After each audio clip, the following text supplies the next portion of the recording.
Ahora, en Te digo la otra, ancho, ajeno y superpoblado. Así está el mundo. Montevideo, agosto de 2017. Luego de los recientes atentados terroristas ocurridos en Europa, el programa radial Te digo la otra realizará una tertulia sobre el nuevo terrorismo, el Islam y la izquierda. Su misión, si decide aceptarla, tampoco hay muchas opciones, es realizar una presentación acorde a la temática con altura y evitando los lugares comunes. pero yo vivo de los lugares comunes. Para facilitarle la tarea, contará con un equipo de elite convocado especialmente para esta ocasión. Franco Milazzo, entrenado por los mejores. Ya saben a quiénes me refiero. Estará a cargo de la seguridad. Soy experto en combate, soy el mejor. Milazzo te mata, Bin Laden. Gracias, Peretti. Ahmed, el terrorista muerto. Good evening, infidel. Se encargará de la información y los testimonios. Y el habitante de esta caldera será quien le proporcione lo necesario para la misión. ¿Caldera? El presupuesto no nos daba para comprar una lámpara. Mucha suerte y cambio y fuera. Muy bien, vamos a encarar esto. ¡Soy el genio de la lámpara! Caldera. ¿Y tengo derecho a deseos o es solo con la lámpara? 3 para ser exacto. Bien, empecemos con lo básico para ponernos en clima entonces. Genio, dame algo de música. Otra, por favor. El Islam es una religión monoteísta. No, genio. Significa que creen en un único Dios. En este caso, Alá, y que Mahoma fue el último de sus profetas. Ahmed, despertame a Milazzo. Knock, knock.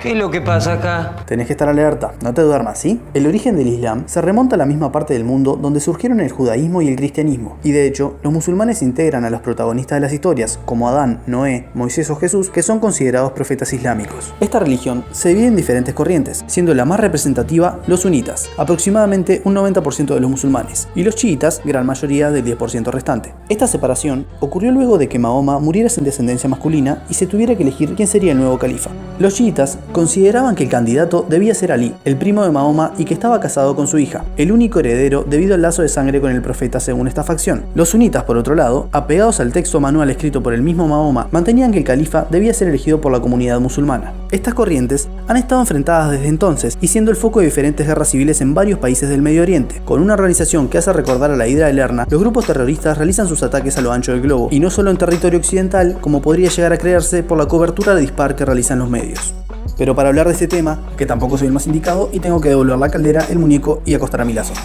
El equipo de Te digo la otra ya está pronto junto a un invitado de honor. Volvemos a estudios. Bueno, Gabriel, buenas noches, estamos muy contentos de tenerte acá. Y bueno, y capaz que arranquemos a hacer, brevemente un poco de historia, algunas cosas que para la audiencia pueden ser importantes marcar como mojones. Y te preguntamos entonces en ese sentido, ¿cómo surgió el autodenominado Estado Islámico? Que nos hagas un poco de esa breve historia. Bueno, es una historia muy complicada, ¿no? Porque en realidad, vos recién decías el terrorismo, ¿no? Bueno, el terrorismo... cuando Bush después del 11 de septiembre declara la guerra al terrorismo, poco después nombra como parte del eje del mal a Corea del Norte, a Irán, a países que en realidad... Mete todo ahí. Sí. Entonces, son bien esas palabras que en política se usan según la conveniencia en cada caso, y muchas organizaciones que han tenido tácticas parecidas a estas que ahora llamamos terroristas no han sido llamadas terroristas, y muchas que han tenido otras han sido llamadas terroristas. Entonces es bastante complejo el tema. El Estado Islámico en sí como organización surge después de la guerra de Irak, después de la invasión norteamericana a Irak, y es una especie de... cuando en Irak Estados Unidos elimina al gobierno de Saddam Hussein, empieza una guerra civil básicamente en líneas sectarias entre los suníes y los chiitas. Uh-huh. Los chiitas son la mayoría del país, es la misma rama del Islam que existe en Irán mayoritariamente, y los suníes son más bien la rama del Islam que son la mayoría de los árabes. En ese momento en Irak, no, pero la mayoría era suní. O sea, la mayoría en Irak siempre no, fue... es chiita, la mayoría es chiita. Okay. Pero el gobierno siempre fue suní. Saddam Hussein era suní. Ahí te entendí. O sea, étnicamente la mayor parte de la población es chií, pero el gobierno de Saddam era suní. Sí, exactamente. Atando cabos, perdóname, esto es lo que une a lo que enfrenta a Hussein con Irán. En gran medida sí, aunque obviamente en la Guerra Fría hay un montón de alineamientos políticos que van más allá y hay que evitar caer en la trampa de decir esas son peleas ancestrales que no tienen nada que ver con el presente. Bueno, seguramente no hubiera habido una guerra Irán-Irak si no hubiera sido la Guerra Fría. Pero bueno, sí, obviamente hay un componente sectario.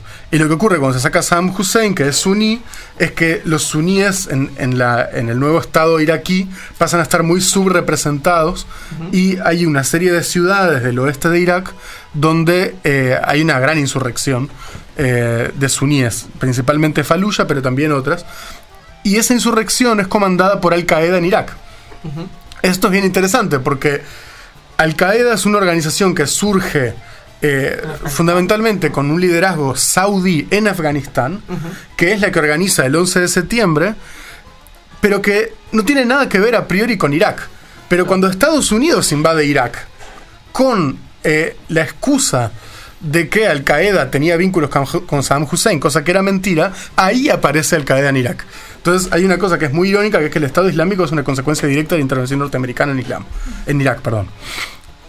Al-Qaeda en Irak es básicamente derrotada por los norteamericanos y por una serie de arreglos políticos que hacen los norteamericanos con líderes locales y religiosos, pero en uno de los recrudecimientos de la guerra civil iraquí aparece esto que se llama el Estado Islámico, que encuentra una oportunidad perfecta porque mientras está apareciendo empieza la guerra civil en Siria, que es uno de los episodios de lo que se llama la Primavera Árabe, cuando empieza primero en Túnez, en Libia, en Siria, en Egipto, en una serie de países árabes que tenían gobiernos dictatoriales seculares.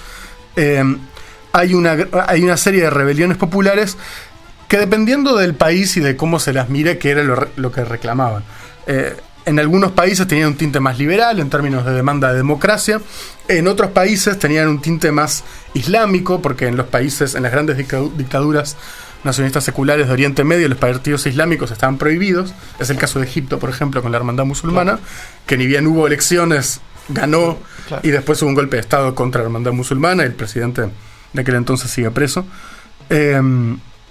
Y la encarnación siria de esto es una primavera, unas grandes manifestaciones populares que son brutalmente reprimidas, de las cuales aparece una guerra civil que es endemoniadamente compleja. Hoy en día hay 4 grandes facciones, después podemos hablar de la guerra civil siria si ustedes tienen ganas, pero que lo que provoca la guerra civil siria es que el gobierno sirio de Bashar al-Assad, que también es un dictador sanguinario como tantos otros en Oriente Medio, pierde el control de una buena parte del territorio, y eso hace que el Estado Islámico tome un vasto territorio de desierto entre Irak y Siria, que incluso llega a tomar grandes ciudades como Mosul, que él la perdió hace unas pocas semanas. Entonces el Estado Islámico surge de una mezcla entre la invasión estadounidense a Irak y la primavera árabe, y obviamente hay una historia más larga del Islam político y del islamismo que está relacionado con esto. Hay algo interesante ahí, que es que ahora vamos a hablar algo de terrorismo en sí, pero si se quiere, el Estado Islámico, bueno, a la vez de que es promotor de atentados terroristas en Occidente, podríamos decir que si fuera una empresa no es ese su principal rubro, porque el principal rubro del Estado Islámico también es un ejército, digamos, es un ejército que ocupa un territorio y que lucha contra otros ejércitos en el terreno. Y eso no es una distinción, me parece, menor, porque también lo que comúnmente, o lo que durante el siglo XX hemos llamado terrorismo, era justamente formas de violencia política que no eran ejércitos en sentido tradicional, ¿no? Terrorismo era lo que hacía, bueno, la ETA en el País Vasco, era lo que eran formas como más, digamos, de acción, más de inteligencia y de acción clandestina. O sea, el Estado Islámico no es eso, o no es solo eso, y no es principalmente eso, es un ejército. Sí, pero es cada vez más eso, porque como ejército está siendo derrotado. Claro, está perdiendo la guerra. Y cuanto más arrinconado está, más está cambiando de rumbo y transformándose en una organización propiamente terrorista en ese sentido. Pero, y también por otro lado, es verdad que, volviendo a su ancestro más lejano, Al-Qaeda es capaz de florecer en Afganistán, porque en Afganistán había un emirato, comandado por un señor que se llamaba Al-Mullah Omar, que era el líder del Talibán, que hasta el día de hoy el Talibán tiene una gran parte del territorio afgano, y donde había una relación parecida, ¿no? Estaba el Talibán, que era una organización que efectivamente gobernaba el país. Claro, era el gobierno, era una organización política. Y además estaba, un régimen, claro, y además estaba Al-Qaeda, que era una organización transnacional que había organizado atentados en Kenia, en Somalia, y que obviamente su gran carta de presentación al mundo fueron los atentados del 11 de septiembre. Y tiene, yo creo que esta doble condición de alguna manera hunde sus raíces en algo que a una audiencia latinoamericana le va a parecer extraño, pero no es tan diferente, que es una vieja tradición de lucha anticolonial.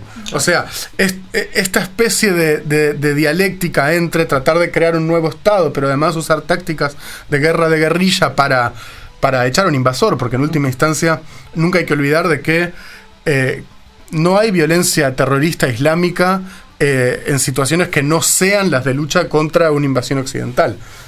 No había atentados terroristas islámicos, no sé, mientras existía el Imperio Otomano. Eso no sucedía, sencillamente. ¿Qué hay de nuevo en este terrorismo de un hombre que va en una camioneta, la desvía y atropella gente, o en una persona que con un cuchillo le mete puñaladas a otra persona? ¿Qué hay de nuevo en eso?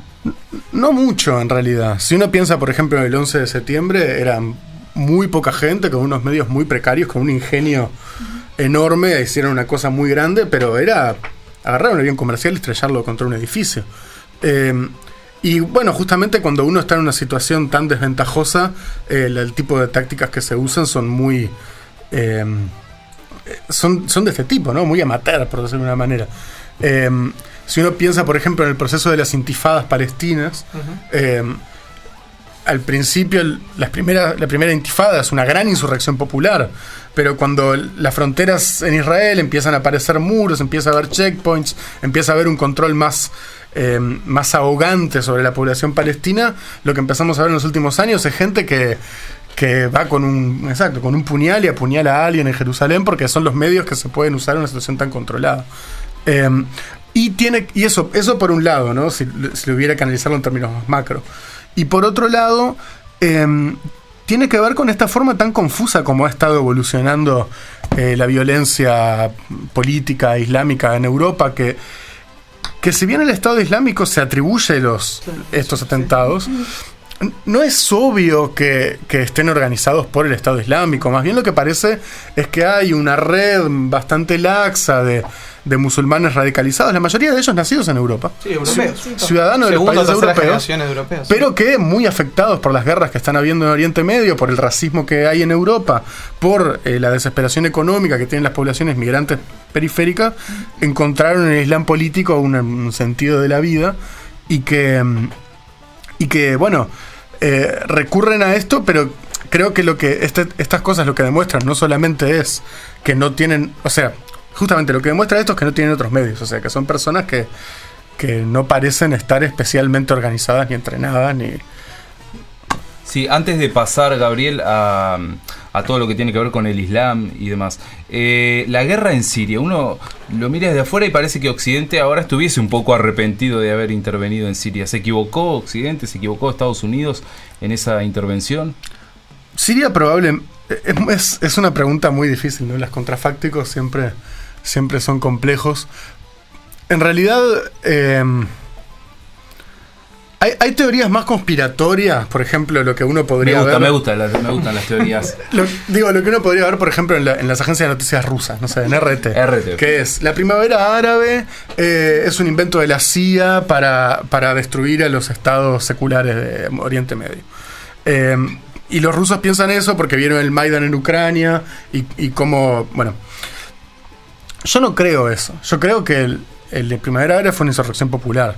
Real, fue auténtico eso, sí. Contra una dictadura, y la gente a veces contra las dictaduras hace insurrecciones, es algo esperable. Claro, lo que pasaba era que Assad era el gran aliado de Rusia en Oriente Medio y además uno de los pocos aliados que tiene Irán en Oriente Medio. Y eso lo que hizo fue que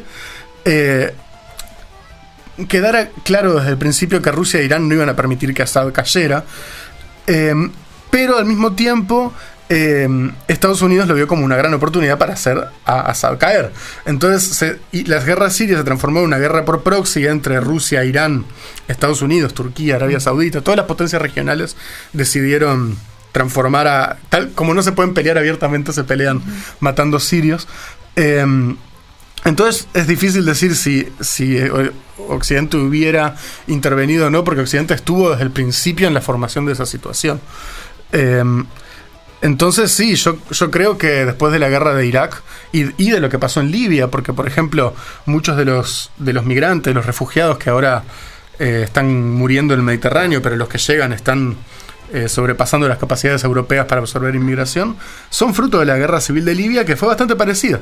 Una insurrección popular en una de las ciudades de Libia contra Gaddafi, y una intervención occidental que hizo que Gaddafi cayera y que Libia siguiera en una guerra civil que no termina nunca, y que esa tierra sin Estado se ha transformado en una tierra de paso de migrantes. Te lo pregunto por esa idea de que esos países funcionaban, ¿no? Bueno, eran dictaduras, había algunos abusos, pero eran países que funcionaban y cuyos presidentes tenían algún grado de legitimidad a estas situaciones en las cuales es un verdadero caos. Y sí, bueno, algo de eso hay, digamos. Algo de eso hay, sin duda. También había algo de eso con los Balcanes y la Yugoslavia de Tito, ¿no? Bueno, era una dictadura, pero Tito los tenía todos más o menos, digamos. Todos unidos. Sí, dentro de lo que eran las dictaduras de Europa del Este. Tampoco era lo más peor, potable.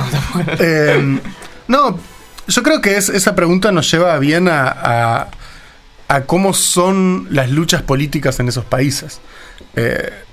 En el escenario postcolonial, o sea, una vez que después de la Segunda Guerra Mundial se van Francia y Gran Bretaña del gobierno de estos países, bueno, Italia también, en el caso libio, la lucha política básicamente se articula como en una oposición entre nacionalismo secular e islamismo.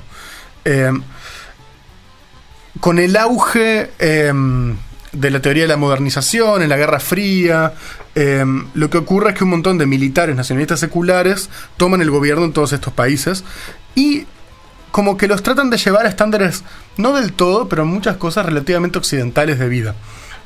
Entonces lo que hay como... Y bueno, y obviamente ilegalizan a los partidos islámicos que son la oposición, son dictaduras. Y lo que hay de alguna manera en estos países, como pasa en casi todos los lugares de fuera de Occidente, hay una especie de guerra civil por la forma de vida permanente, entre una forma de vida occidental, digamos, más o menos inspirada en la Ilustración, en el capitalismo, y el Islam, que no es solamente una religión en el sentido de una serie de cosas que uno cree, sino es una forma de organizar toda la vida. La economía, la educación, las relaciones entre varones y mujeres. Entonces uno... Claro, estos impulsos modernizadores muchas veces fueron profundamente antipopulares. O sea, atacaban directamente la forma como vivía la mayoría de la población. Entonces yo no sé si se podía evitar que pasara algo así, porque estas dictaduras tenían por su lado unas enormes resistencias, digamos, a su izquierda, de sindicatos, partidos liberales, organizaciones democráticas que querían bajar la dictadura, y por derecha, digamos, si hay que llamarlo una derecha, de alguna manera, de un islamismo que quería su parte de la vida pública. Y esto iba a pasar, o sea, esto más... podría no haber pasado con una guerra sanguinaria como la que Bush hizo en Irak.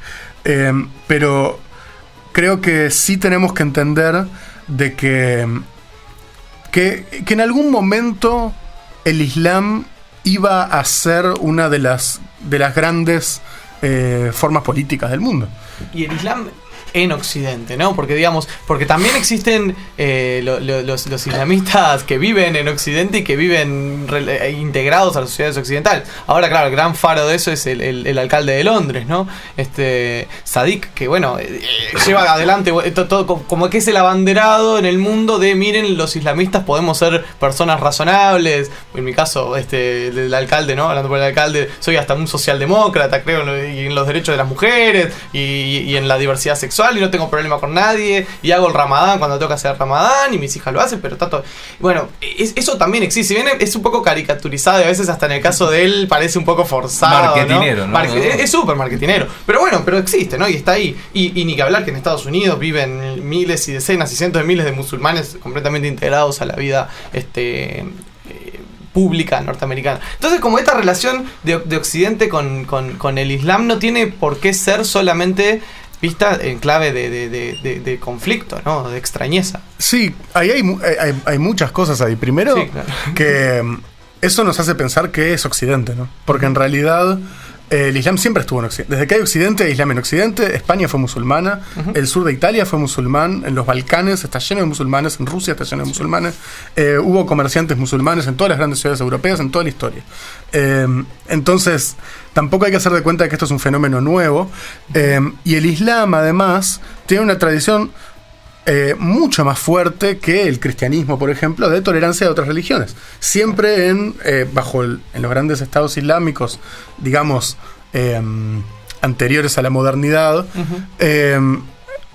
por ejemplo, era mucho más fácil ser judío en un país musulmán que en un país cristiano. La Edad Media, por ejemplo. Claro, por ejemplo, en la Edad Media y más adelante también. Claro, Europa con el cristianismo, después de la Reforma, en lo que se llama la Paz de Westfalia, que es como el tratado en el cual aparecen los grandes estados-naciones como principal actor político, hay una especie de acuerdo en el cual, digamos, que surge el liberalismo, en el cual los países aceptan que sus súbditos no tienen por qué ser de la misma religión que quienes los gobiernan, lo cual de alguna manera empieza a separar la vida política de la vida religiosa.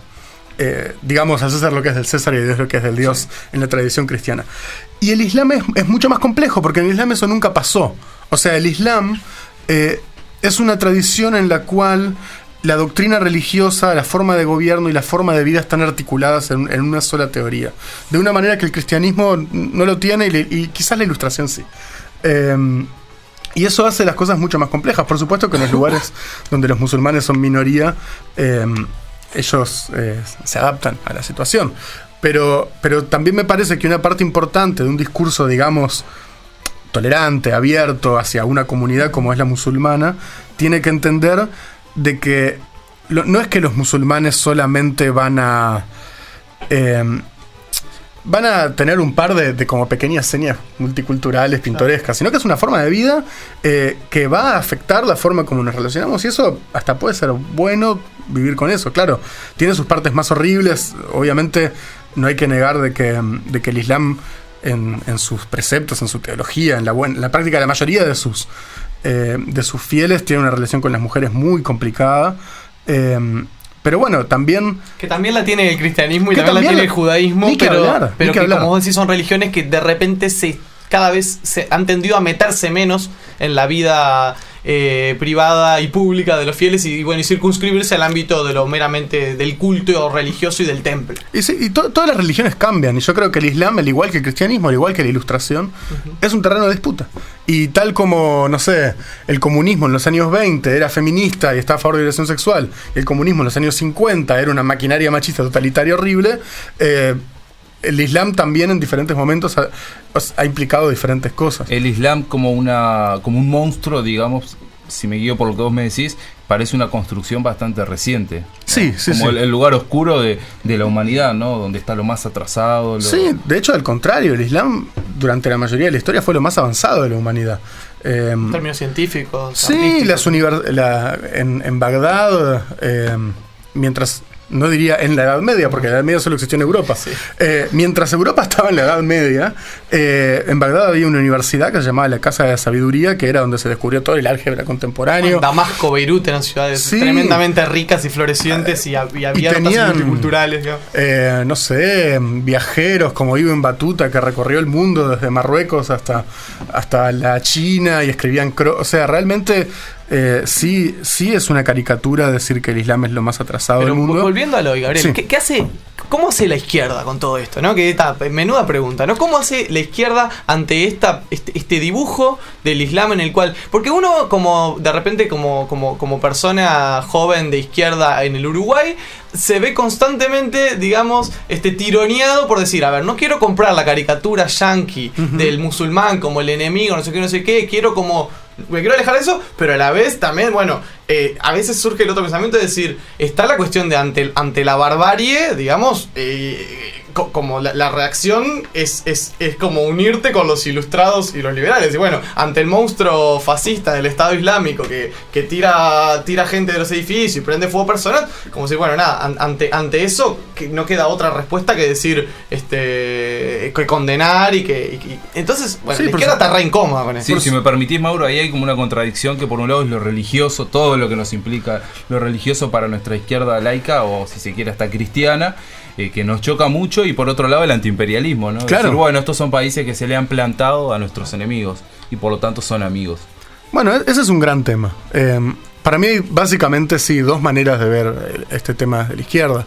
Uno, digamos, es la liberal progresista, que es, bueno, sí, el Islam tiene, o la mayoría del Islam tiene unas cosas muy jodidas, pero tiene que ser aceptado como parte de los ciudadanos de la polis occidental, porque nosotros somos tolerantes y tenemos que asumir esto, y tendrá que haber procesos de negociación en los cuales haya reglas acordadas bajo las cuales todos podamos vivir en una sociedad moderna. La postura de un londinense medio. Claro, no, yo tengo un amigo musulmán de un votante de Salih Khan. Y voto un alcalde musulmán, pero a estos musulmanes, ¿no? Los musulmanes que viven acá y bien y no rompen mucho. Digamos. Y después está la postura antiimperialista, que eso no es nada menor, porque uno puede decir, sí, el Estado Islámico es la barbarie, más absoluta y que tiene que ser rechazado y que nadie en su sano juicio, bueno, perdón, no quiero implicar que están locos, son malos nomás.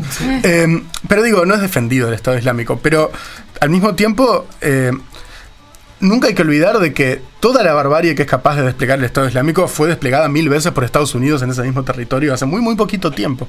Entonces, al mismo liberal que se horroriza con el Estado Islámico, habría que decirle, qué pena que no te horrorizaste cuando Estados Unidos invadió Irak y no solamente causó el Estado Islámico, sino que además tuvo un costo humano enorme la invasión en sí.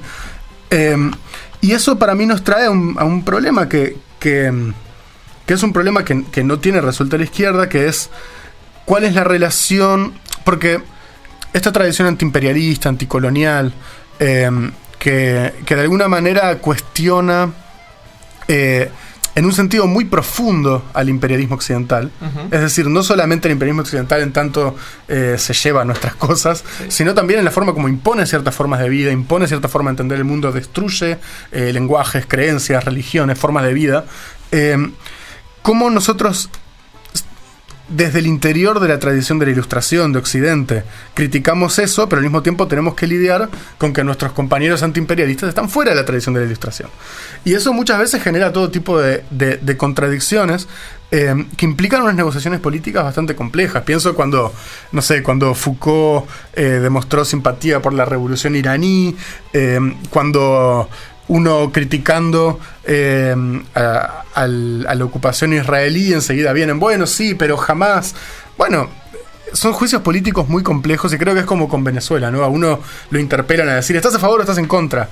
Bueno, ok, acá hay una historia, hay actores, hay algunos resultados posibles, quizás ninguno es bueno, pero sí creo que hay que tener mucho cuidado con la forma como el pensamiento ilustrado de la izquierda, el pensamiento excesivamente inscrito en la tradición occidental, nos hace ver como gente demasiado diferente a nosotros, a gente que está peleando contra cosas que son contra las que peleó la izquierda toda la vida. Y no solamente el Estado Islámico, porque el Estado Islámico es el ejemplo más extremo. Y un poco menos extremo tendremos organizaciones como Hamas o como Hezbollah, y un poco menos extremo como la organización, como la Hermandad Musulmana, que se ha presentado a elecciones y los han matado a todos en golpe de Estado. Y menos extremo aún los partidos islámicos de Túnez, que es una especie de lo que sería el Partido Demócrata Cristiano en Europa, pero el demócrata musulmán. Y hay toda una gama, tal como no todos los liberales matan iraquíes, no todos los islamistas son el Estado Islámico, y de hecho la gran mayoría de los musulmanes están horrorizados con el Estado Islámico. Sí, a veces desde la izquierda se llega a esa idea de que la democracia y los derechos humanos, como están concebidos por nosotros, son una cosa universal hacia la cual va toda la humanidad. Que quien no acompaña esa serie de pautas está por fuera de la humanidad. Y bueno, esas pautas son pautas en las que vive la mitad de la humanidad. Sí, cuando suerte. Además, ojalá fuera la mitad de la humanidad. No, cuando además la propia historia de los derechos humanos no le es ajena al Islam. Repito, Mientras la Inquisición quemaba gente viva, en el Islam los no musulmanes tenían derechos. Y eso es algo que también los occidentales somos muy rápidos en olvidar. Claro, obviamente. Y cosas hasta por el absurdo, pero que el genocidio judío aconteció en el seno de la civilización occidental europea, digamos, bueno, ¿no? Y los judíos fueron perseguidos durante siglos en Europa, no en Medio Oriente. Un quiebre en nuestra historia, ¿no? Es decir, bueno, el razonamiento, la razón, la ilustración nos llevó a hacer hermosos campos de concentración perfectamente planificados. Ordenaditos. No, es que esa es la gran ironía del conflicto árabe-israelí, ¿no? Vienen los europeos, matan a todos los judíos que sobreviven los mandan al medio de un país musulmán a que armen un estado, y ese estado colonial empieza a oprimir a los árabes, y cuando la gente de todo el mundo dice no está bueno que los opriman, le dicen antisemita. Los mismos europeos, es bastante curiosa esa historia. Pero bueno, sí, creo que y eso para mí es como un poco la lección de todas estas cosas. Hay que horrorizarse, por supuesto, con la barbarie del Estado Islámico, que tira gente de edificios y mata gente por razones absolutamente bárbaras. Siempre matar gente es bárbaro, ¿no? Pero siempre cuando uno tira esa madeja un poquitito, enseguida lo que empiezan a aparecer es mirarnos a nosotros en el espejo como occidentales. En la medida que los latinoamericanos somos occidentales, que es una discusión para todo otro programa. No nos van a creer que somos occidentales ellos. No lo sos. Cuando vas a uno de los países occidental central, sos un latinoamericano, que no es lo mismo. Fanon decía que él descubrió que era negro cuando fue a París. Te agradecemos mucho, enormemente, este tiempo que has compartido con nosotros en Te Digo la Otra. Gracias por invitarme. Te Digo la Otra. La política dicha desde otro lugar.